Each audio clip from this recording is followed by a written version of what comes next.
Cette émission vous est présentée en partenariat avec la Société d'histoire du Lac-Saint-Jean, qui se préoccupe de rendre accessibles les éléments de notre patrimoine qui ont façonné l'histoire de la région et la vie quotidienne de ses habitants, ainsi qu'avec la participation financière de la résidence funéraire Lac-Saint-Jean, propriété exclusive des gens du milieu, qui accompagne et soutient les familles endeuillées depuis plus de 3 décennies avec respect et compassion. Ici Mélissa Raté, bienvenue à nos bâtisseurs. Notre invité a séjourné à l'hôtel Leyland House sur l'île Beamer. En fait, c'est l'Américain Horace Jensen Beamer qui a construit l'hôtel sur l'île de la Grande Décharge, un endroit très prisé par les touristes et à cette époque, la pêche à la Wananiche dominait les activités. Aujourd'hui, Madame Huguette Savard-Simard.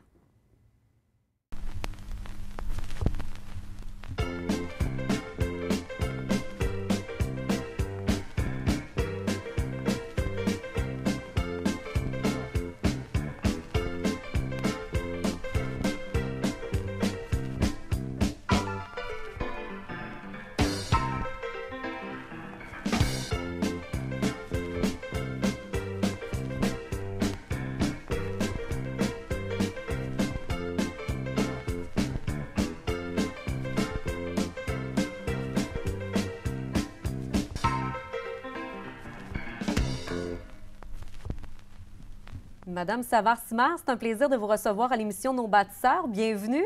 Merci beaucoup. Moi, ça me fait plaisir de vous connaître, mais dans la télévision, quand j'écoute, je vous suis souvent Mélissa Raté. C'est un nom qui m'est pas connu.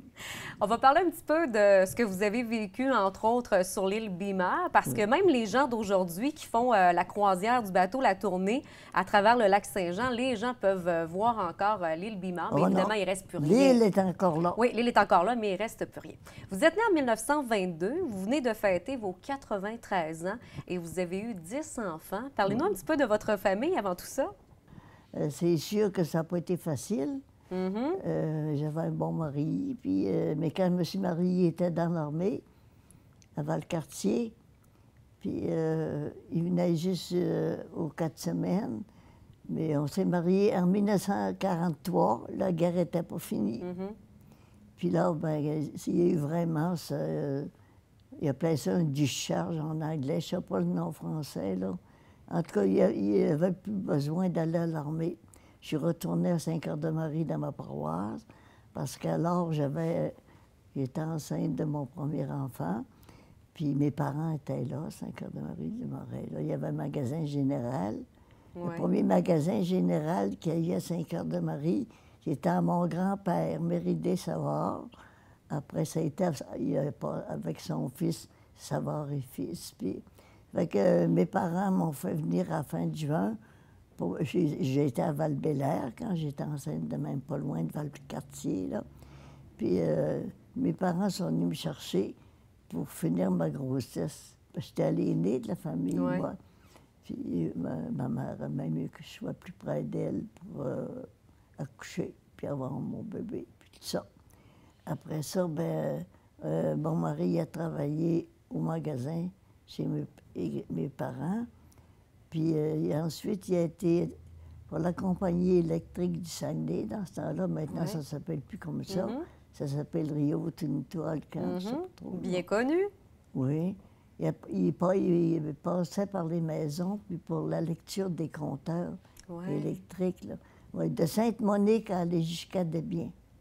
Tout un trajet? Oui, mais là, il y avait des petits bouts, il y avait des camions qui les faisaient faire des bouts de route, là, mais à pied. À ce moment-là, on a été obligé de déménager à Iberville Station parce que le bureau principal à Iberville de la région était là. On a été 9 ans là. Ouais. Vous avez eu 10 enfants, 5 gars, 5 filles, pas de chicane. Ben, disons que pas tout le monde. Oh, entre mon mari et moi, non, ben là, ça, j'avais rien à voir là-dedans. C'est ça. Parlons un petit peu de l'île Beamer, parce que, entre autres, vous avez déjà séjourné là-bas quelques jours. Peut-être nous parler de l'historique un petit peu, de comment ça a été mis sur pied, cet hôtel-là, parce qu'au départ, ça a commencé à Roberval. Oui. 4 ans après, M. Beamer il décédait. Puis ce sont plusieurs personnes qui étaient là actuellement, là, ils ont pris la décision d'acheter ça. C'était quelque chose, ça, à cette époque-là. Là. Oui. C'était un édifice extraordinaire. Après ça, c'était une manne pour Roberval. Ces gens-là, ils ne restaient pas toujours dans l'hôtel. Ils ont aidé beaucoup à la ville à prospérer. Après ça, dans l'année d'ensuite, là, ils sont repartis chez eux l'été. Puis quand ils sont revenus, dans l'été qui suivait, ils ont décidé qu'ils avaient entendu parler d'une île extraordinaire à l'entrée de la grande décharge du lac Saint-Jean, Oui. qui était avec une vue magnifique sur le lac, puis que c'était de toute beauté de voir ça. Puis c'était vraiment un endroit calme où les gens qui voulaient prendre des belles vacances s'en allaient là. L'hôtel, c'était de toute beauté. C'était une richesse. Je sais que moi, c'est sûr que dans ce temps-là, je ne pouvais pas évaluer tout ça, là, parce que j'avais juste 14 ans. Les meubles, là, j'en ai jamais revu des pareils. Puis il y avait 30 chambres.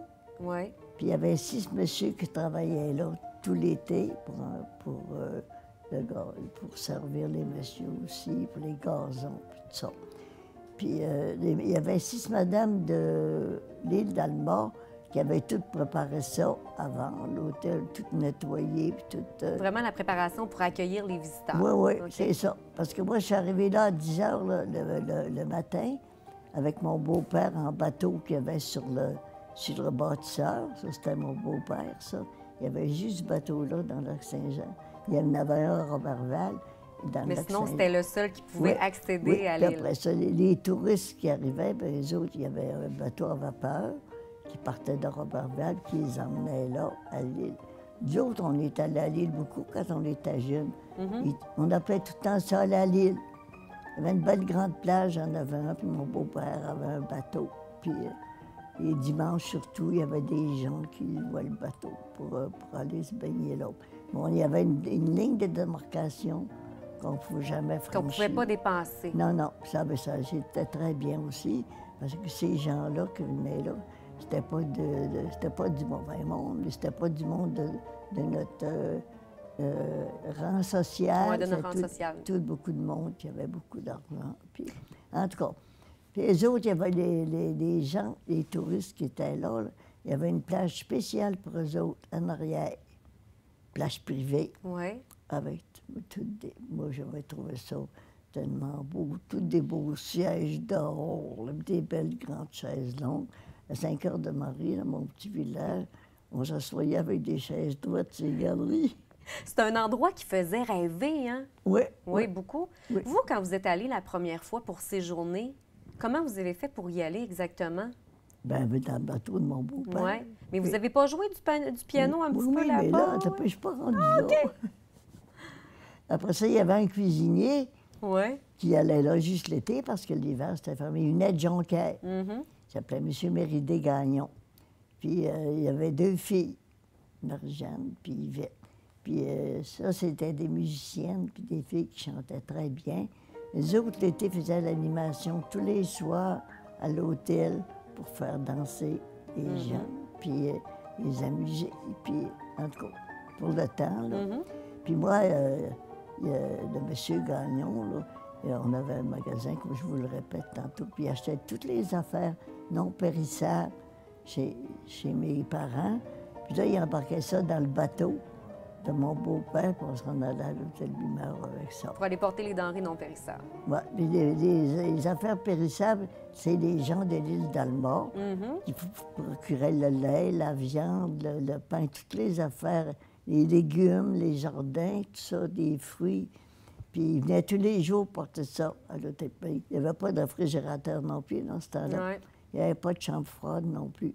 Fait que ça prenait toutes des affaires non périssables. Quand ils sont arrivés à 2 heures d'après-midi, les premiers touristes que j'ai vus, là, Ouais. les belles valises. J'ai encore la chair de poule des fois. C'était de toute beauté, hein, certainement, de devoir accueillir ces touristes-là quand ils débarquaient. C'était quelque chose, puis Ouais. c'était tout du monde bien vêtu aussi. Oui, justement, dans ces années-là, les femmes et les hommes Les vêtements aussi, c'était de toute beauté. Ben oui. Et c'est des gens qui avaient de l'argent, ils possédaient presque tout ce qu'ils voulaient. En tout cas, ça fait que là, le premier soir, là, le monsieur, le cuisinier, nous avait fait un petit lunch, nous autres, avec ses 2 filles, puis moi.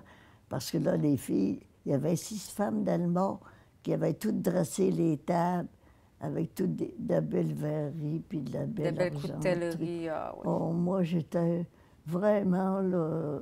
Je comprenais pas ce que je ressentais, tellement que c'était des belles grandes nappes blanches à perte de vue. Puis... Mais nous autres, on n'avait pas le droit d'aller là. C'était les femmes qui étaient là. Puis moi, je mangeais à la cuisine avec le cuisinier puis ses 2 filles. Mais il m'avait dit, Guette, là, t'as pas le droit d'aller là. C'est un privilège, là. Vous étiez chanceuse. Là. Oui. Vous aviez un accès privilégié. privilégié. Il y avait un endroit où ils gardaient pas mal de... Comme nous autres, les gardes-manger maintenant. Là. Ouais. Puis ils m'ouvraient la porte comme ça. Puis ils n'ouvraient pas la lumière de cet appartement-là. Je pouvais voir tout ce qui se passait. Je les voyais tout arriver, monter dans leur chambre. Puis... Mais il ne fallait pas que je bouge. J'étais tellement... je peux dire traumatisée, je pense. Oh oui. De voir les beaux vêtements, tout ça. J'étais peut-être niaiseuse un peu aussi, là. Mais moi, j'ai été élevée dans l'abondance, je peux le dire maintenant, avec notre magasin. Puis il y a une grand-mère qui m'a conté beaucoup. En tout cas, j'avais déjà vu des choses, là. Ouais. Non, mais des affaires... Mais là, c'est encore mieux, c'est encore plus beau. Ça faisait rêver. Oui, mon beau-père, il disait que c'était d'une richesse inouïe. Et voilà. Ça marche pas avec... Inouï, ça marche pas avec richesse, là.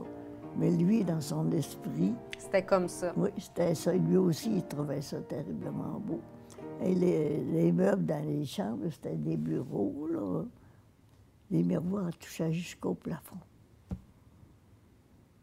Vous en parlez, vous avez encore les yeux brillants. C'est vrai, hein? Ben, ça vous fait des beaux souvenirs à raconter. Oui, oh oui. Puis ça, ben, je l'ai conté souvent aux enfants chez nous aussi. Ouais, hein? Je n'avais jamais parlé à l'extérieur. J'ai fait partie de toutes les associations possibles et impossibles. C'est jamais venu une occasion où j'ai pu parler de ça.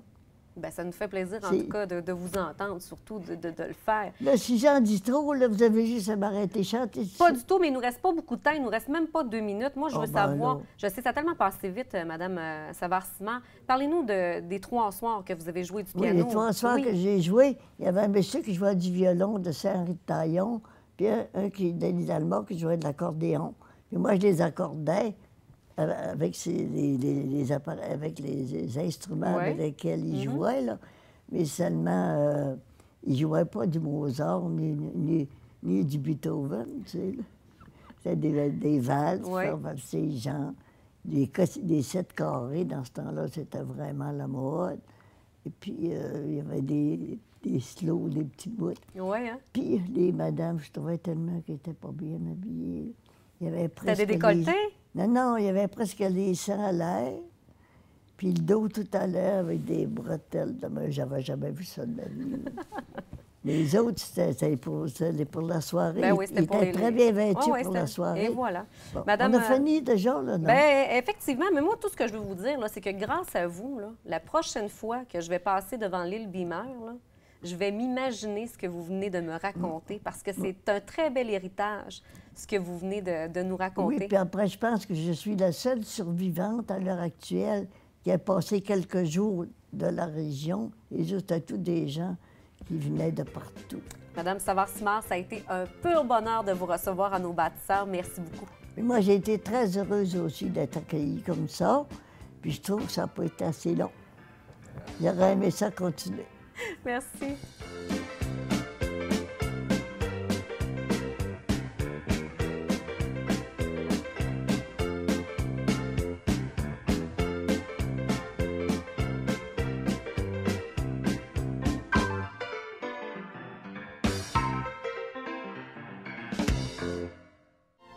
Télécogeco remercie la Société d'histoire du Lac-Saint-Jean qui a assuré la recherche de la série Nos bâtisseurs. De même que la résidence funéraire Lac-Saint-Jean pour sa contribution financière. Télé Cogeco, un service exclusif aux clients de Cogeco.